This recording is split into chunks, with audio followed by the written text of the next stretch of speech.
I'd like to show you today how we would assign some Readers Plus titles to students. So as usual, you can click through the different types of ways that you would like to assign, but we're going to stick with new assignment. After you click that, you can name your new assignment. Since this is a test, I will call it. And here you will see that we have a filter for Readers Plus. You can always assign a mix of titles. It does not have to be just Readers Plus titles, but I will assign a mix just to show. And I'm going to assign the same book, and you will see that it shows up below. And then I will take this away and I will assign one that is without Readers Plus. And I will assign this one. And you see it appears there as well. You can of course filter as you would normally filter for all of the other features and criteria that we have always had in Highlights Library.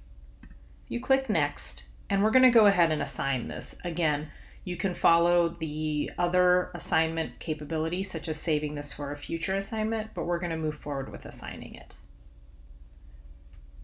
So here you can search by class or student. We will search by student.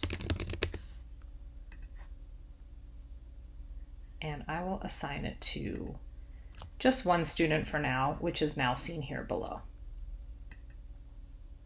Click on Next, and here you will see how you differentiate assigning the Readers Plus activities versus not. So in this case, we're going to select all of the options here under the assigned activities category: reading, the quiz, and the Readers Plus activities. As you can see here, it says only available on Readers Plus titles. So in this case, the title, Do You Have Good Manners, because it's a Readers Plus title, will have the Readers Plus activities, while Mapping the Earth, which is not, will have just the read and the quiz. You select the dates as normal using the reading period, and you assign it.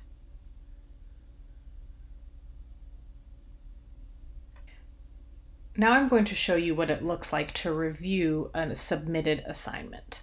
So we'll go to the student view,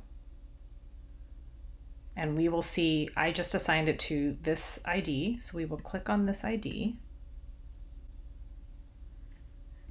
and I will review the assignment below because it is completed. So here you will see, you can see that the student has completed all of the items. You click on Go,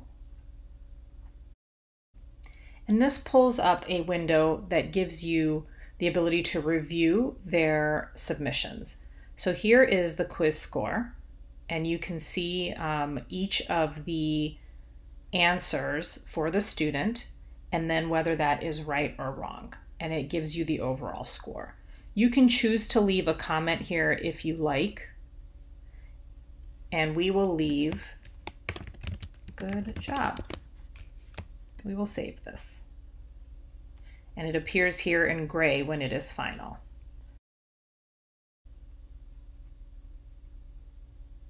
So looking at the speaking activity for the review, you are able to review the student's individual recording for each sentence, as well as the score that the platform provided. Let's listen in. This is pretty simple. You press the play button. Do you have good manners? You're able to hear the student's recording, and you can click off to move to the next one. You say, please.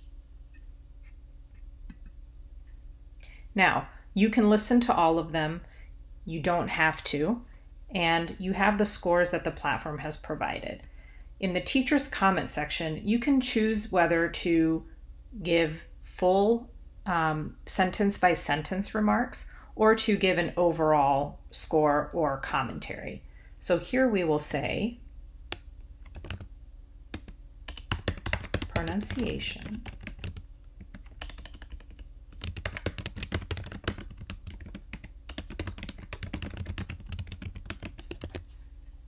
And we will save this by clicking Save.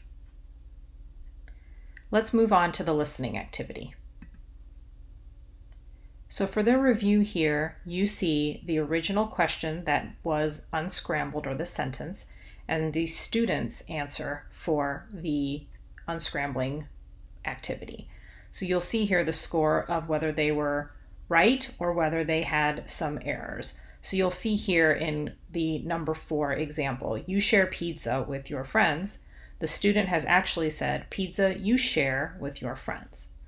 So here we provide some comments as well. We can say, you can also review, of course, when they completed the assignment history. We will say here, needs some practice. And we will save this. And then finally, let's look at the thinking activity. Here you will be able to review the question that was asked, as well as the student's answer, and you will have the ability to score it. We have provided 2 options, correct or needs practice. We want kids to be able to understand that there is a lot of thought that can go into this, and there is the ability to get better. So nothing is really wrong. So here you say, can I have, when you ask for something. I don't think this matches exactly what's in the book, so let's say needs practice. You take turns with my friends when you play. That seems like a pretty good answer. So we'll say correct. How do you use good manners? I use good manners with my family to show I care. I think that's a good answer as well. So we'll mark that as correct. Here you see that they have received a submitted, so they see that already. We'll leave some comments here. Good answer for the final question.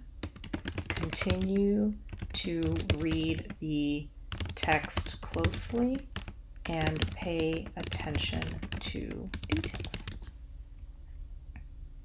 Now, you don't have to leave this much commentary. You can leave no commentary, you can leave very simple commentary. It's really up to you.